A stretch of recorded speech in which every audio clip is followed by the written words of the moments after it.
From the basement of La Penta, it's WICR.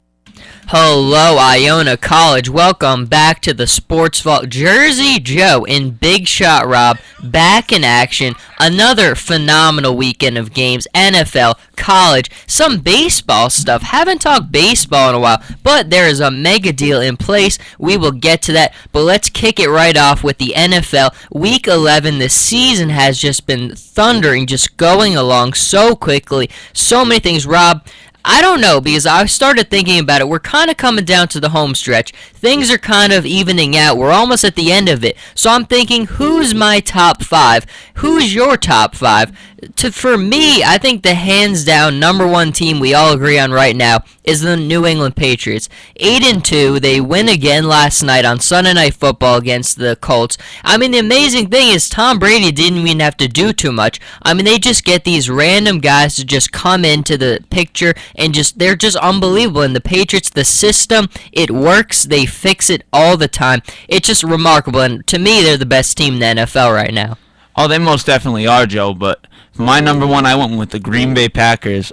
They have been on fire. Yeah, they've been playing really dropping 50 points a game, and Aaron Rodgers is on the roll. When you saw him early on with the team struggling, he said, "Don't worry, we'll be back." And I'm seeing this team going to the Super Bowl this year. I'm really seeing it this year. And that's the crazy thing about the NFC is, like, I buy it. I buy because I love the Cardinals. They're 9-1. I have them in my top 5 as well. But in the playoffs, it's just you're going to need a big arm quarterback. Drew Stanton, give him credit. He's a good quarterback. He can get you wins, but in the playoffs, you need an Aaron Rodgers. You need an Andrew Luck. You need those big-name quarterbacks, and I just think at the end of the day, the Cardinals can't do that. And so I like the Packers a lot as well. I have them at number 2, but just looking ahead for the Patriots a little bit, they have a game against the Lions. Their stretch coming up is Lions at Packers, at Chargers, and they finish off the season with all divisional games, Dolphins at Jets and Bills. This next 3-game stretch is very tough.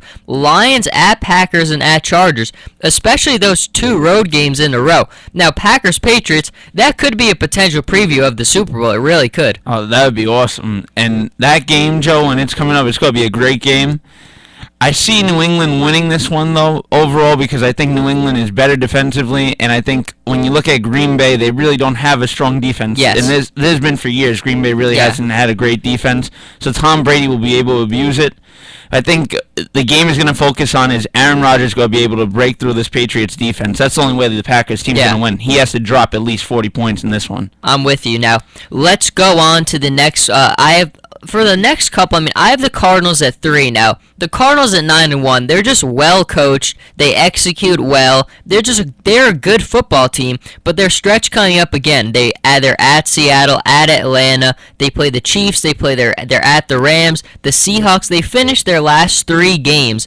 Their last 4 games, very tough. Chiefs at Rams, Seahawks, and at 49ers. Now, those are all tough games. They don't give up a lot of points, so they're all going to be close games. But I think the Cardinals team is going to get into the playoffs with a very good record. They'll probably have a bye to start things off because of how good their record is, which will help them. But like I was saying before, I just think at the end of the day, you need that big quarterback. What's your take on the Cardinals, though, Rob, heading into the playoffs? I like the way Stanton's been playing, but as you said, Joe, I think they really need Carson Palmer if they want to make it through the playoffs. If they want to win the championship this year, I really think they needed Carson Palmer to get it done.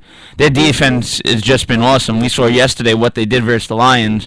In the game, Stanton stepped up hot, threw 2 touchdowns, and then ends up throwing 2 interceptions. So I don't know if he could help lead this team to a Super Bowl. I'm with you. Now, let's go to number 4 and 5. Now, 4 and 5 I've kind of split the 4, 5, and 6 spots. I think Denver, the Chiefs, and the Cowboys I all have kind of in that same range. Now, Denver 7-3, not a bad stretch coming up. Dolphins at Chiefs, Bills at Chargers, at Bengals, Raiders. But I just look at them, and they're still an extremely talented football team. There's just so much talent on this offensively, defensively, they're better. But they've had stretches where Denver's still very good, but they don't scare me. Does that make sense, Rob? Yeah, it makes sense. They're a team they're a good team, but it's not like a team where you could say, oh, this is Peyton Manning in his late 20s, early 30s, where you have to be scared because he's going to drop 50 points on you. We saw what the Rams could do and how they contained him yesterday. And you look at now they have 2 injuries. They lose Sanders and Thomas. How that's going to affect them in the next couple weeks. Thomas has been just one of their go-to. I mean, last year we saw kind of Demaryius Thomas was the go-to man. I mean, they have anybody in that offense who can be the go-to guy. But last year, it was Demaryius Thomas really being that guy. This year was Julius Thomas. So that is a big loss to have there. But Denver definitely, it's interesting because I think the Rams' game plan was so sound, and I think a lot of defenses are going to copy it. Now, what do you think of the Chiefs? Because I was not a big buyer on the Chiefs when the season started. Losing the game to Tennessee at home week 1, this team could not be more different. I mean, they've really been in the zone the last couple weeks. 7-3 the Chiefs.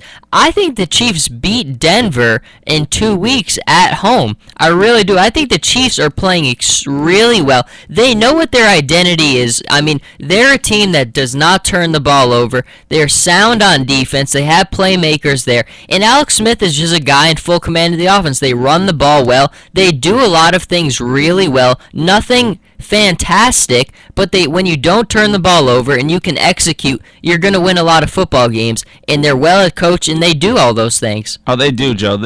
Coming into this year, I really didn't think the Chiefs would have that same year they had last year. But, man, their rushing game is just amazing. Jamal Charles just destroys people downfield. Alex Smith is one player the 49ers will always look at and say, why did we get rid of this guy? Because this guy knows how to get completions, does not throw the ball away. And you know what? This Chiefs team going forward, I could see them beating the Broncos or giving them a tough fight later on in the season. I'm with you. Now, the next 2 I have is the Cowboys and the Lions. Now, the Cowboys, I think we've kind of elevated up because of the Eagles. I mean, yesterday the Eagles gave up 50,000 passing yards to the Packers. Now, I thought the Eagles I had them a little bit ahead with Nick Foles in the forefront, but with Nick Foles most likely being out the rest of the season, regular season, I have the Cowboys overtaking them. Now, the Cowboys coming off their bye play the Giants. Thanksgiving, they play the Eagles. They're at the Bears, at the Eagles, Colts, and Redskins. So there's some tough games the rest of their way, but I just think you look at them, when I'm looking at playoff teams, I'm looking at who's got the most complete team, because we see in the playoffs, it's the most complete team that's winning these games. I mean, it's the teams that defensively, offensively, they can do it all. And the Cowboys do a lot of things really well. They have a fantastic offensive line. They run the ball very well. They have a good quarterback, and they're just so much better defensively. They really are night and day better on that defensive side of the ball. So I think the Cowboys are in good shape finishing off the rest of the season. They're in good shape, Joe, but you have to watch out for them later on in the season, because one thing that still worries me is if Tony Romo gets hit, we know how bad his back is right now. We saw that 1 week where he was out, DeMarcus Murray couldn't get his game going. When Romo's in there, Murray's got to run 100 yards every single game. When Romo's playing, Murray will be able to do that. And for this Cowboys team, if they want to continue to succeed, they have to find a way to continue to protect Tony Romo, because if this guy's back gets hit again, I think his season might be over. I'm with you there. That is the key to them. I mean, if he's got to stay, and that offensive line is so good that they should prevent those chances, but that is going to be the key for them. Now, what about the Lions and the Packers? Now, the Lions 7-3, the Packers 7-3. The Lions beat the Packers in the first matchup much earlier in the season, but I am trying to figure out here what's going to happen. I mean, when they play again the final week of the season, which is just an unbelievable matchup. But the Lions are at Green Bay for that game. Their final stretch, the Lions play the Patriots, they're at New England. Thanksgiving, they play the Bears. They play the Bucks, the Vikings, then they go to Chicago again, and finishing things off with Green Bay. Now, I like the Lions a lot. I mean, they lost on Sunday to the Cardinals. Cardinals are a very good team, as we were saying, but I just think you look at Detroit, and the thing is, they're defensively, they brought it every game. They haven't had one performance where they've kind of been exposed. Their defense is for real. They're fundamentally sound. They don't give up a lot. They don't have a lot of penalties on themselves. They're just very good. Now, offensively, they are not taking as much chances. They're not as explosive, but because of that, they're not turning the ball over as much, which was the huge problem for them last year. But they still have a lot of talented playmakers on offense, but I just think if you want to overtake the Packers, I just don't know if this offense would be explosive enough. But when we get to that final matchup, Rob, between the Lions and the Packers, who are you riding with to take the NFC North? I'm going with the Packers. They are just hot right now, and I know with Aaron Rodgers right now how confident this man looks inside the pocket. He's winning the Super Bowl this year. I'm saying it today. They are winning the Super Bowl. Making your pick for the Super Bowl right here. I like it. I mean, it's still a lot to happen, but I mean, look, I love the way like for me, like we were saying, I have Pats, Packers right now. They're the best teams by far. No one else right now looks as good as they are. But that is wrapping up our top ones.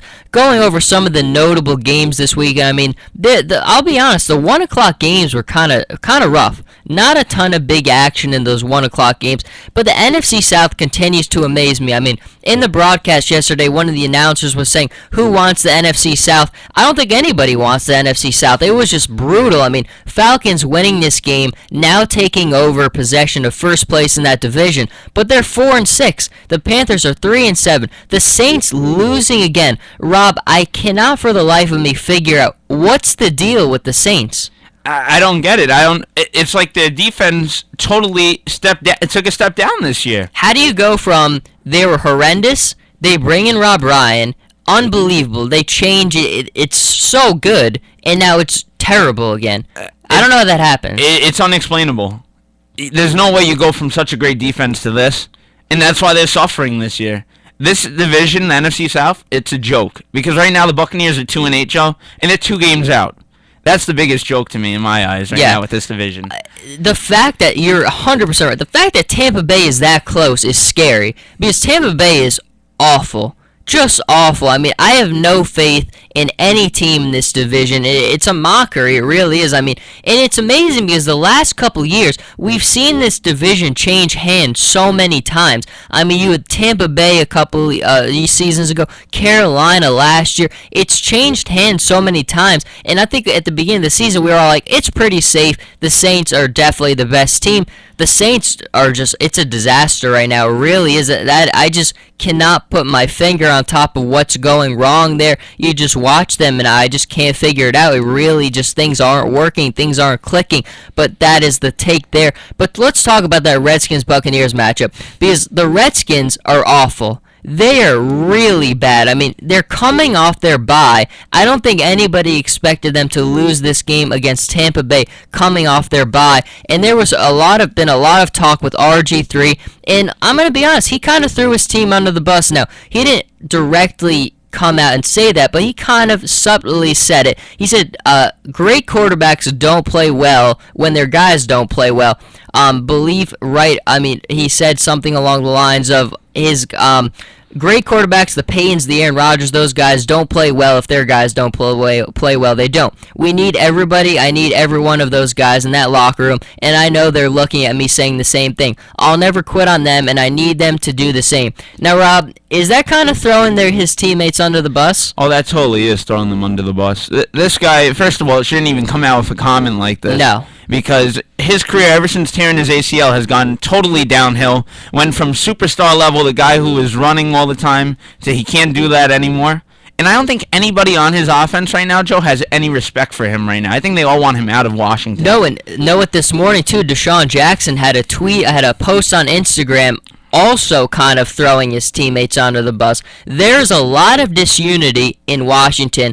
I've got to be honest, I'm totally selling RG3. I am. The guy just doesn't have it to me. I mean, what have you seen from him? His rookie season, the thing you look at him is they were very conservative in that offense. 20 touchdowns and 5 picks in that rookie season. Now, they were kept everything in front of him, not a lot of big plays down the field. I think we kind of got tricked his rookie year. I mean, and don't forget, Alfred Morris, that was kind of his coming out party. He was unbelievable. They had such an effective running game. A lot of things really went right for the Redskins that year. And I think that kind of fooled a lot of people in the media. We were all on the RG3 bandwagon, and I think we've seen since that time, it's just been a gradual regression. You can't be going downwards. I mean, if you start that way, you've got to keep building upwards. Russell Wilson's only gotten better since his rookie year. Andrew Luck's only gotten better since his rookie rookie year. I think at the end of the day, I'm totally selling RG3. Oh, I totally am too, Joe. I think you either trade him or release him. He's not getting the Redskins anywhere. And even Alfred Morris, Joe, I drafted him when he had his breakout year. This guy over the last 2 years has just gone totally downhill. And I don't understand with him either, but RG3 has to go out of Washington, in my opinion. I'm with you. Now, let's go to another quarterback we're selling, Jay Cutler. Now, there's been so much talk about the disaster in Chicago this year. Chicago did get the win on Sunday, 21-13 against the Minnesota Vikings. But even, like we said, again, another performance from Jay Cutler, another two-pick interception game. They did get the win, 3 touchdowns.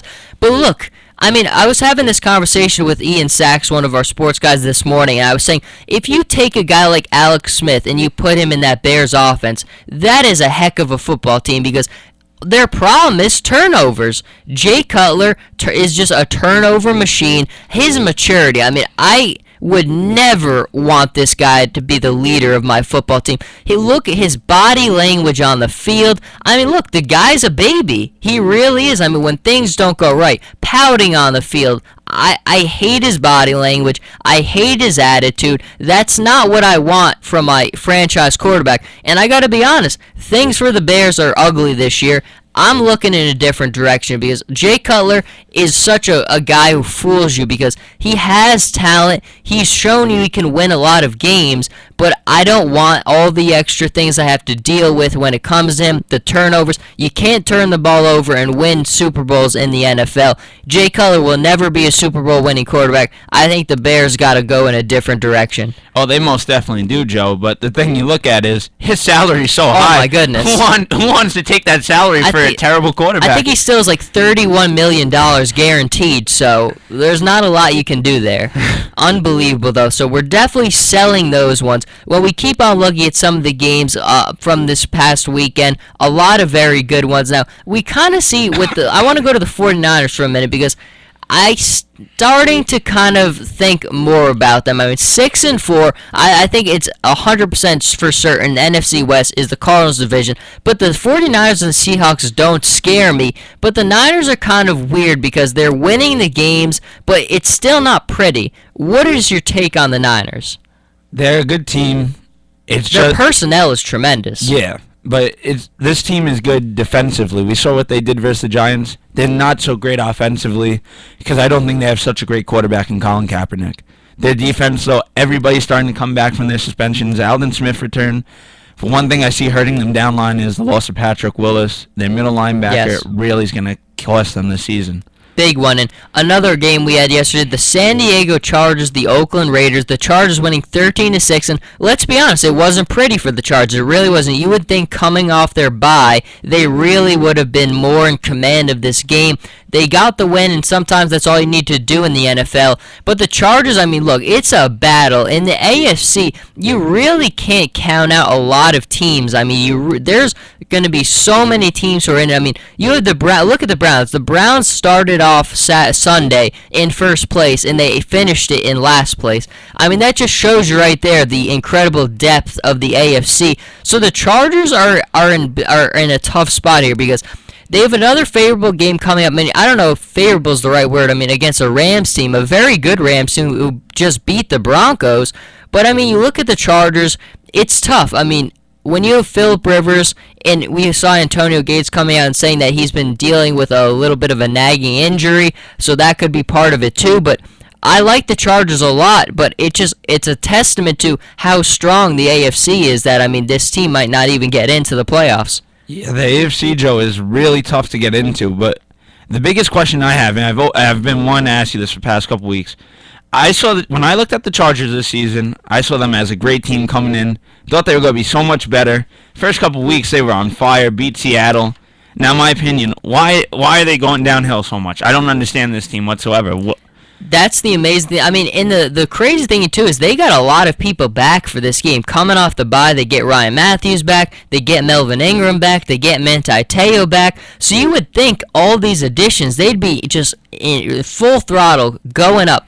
I think part of it is maybe Antonio Gates is telling the truth. Phillip Rivers is kind of dealing with a little nagging, little ankle thing there. But I don't know. I just think the Chargers have been such a tough team over the years because, I mean, being a Chargers fan, there's been so many, it drives you nuts because they show the spurts where the start to the season, incredible, and then they just have these stretches where you're just like, what happened to that other team? So I think maybe it's just a culture thing with the Chargers. They've shown what they are the last couple of years. They have these weird patches there, but I think this team is the real deal. I mean, the one big thing is, aside from the Miami game, which they just didn't show up that day. Nothing was working. There hasn't been a game where it hasn't been competitive, and I think that's always a good thing to look at there. But the Chargers are definitely a team that I'm going to keep on watching. I mean, I think the Dolphins did beat them, but the Dolphins I'm still not sold on either. I mean, I think at the end of the day, Phillip Rivers is a more trustworthy quarterback than Ryan Tannehill is.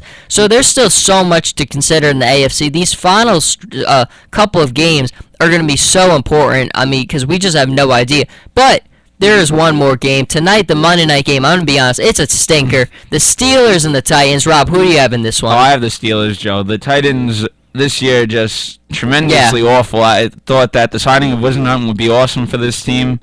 But this team, they need a new quarterback, too. They have Jake Locker for I don't know how many years now, but this guy needs to go for me already. I'm sick and tired of him. They need a quarterback, that is for sure. The Steelers bounce back against from the Jets' loss last week, get a win on Monday night, but it won't be pretty. Probably not worth your attention tonight. I don't expect it to be a very exciting game, but that is going to do it for our first NFL segment. When we come back, we will do everything college football, another incredible college football weekend, and then we'll get into the Giancarlo Stanton mega deal. Really want to break that down, so stay with us, and we will be right back.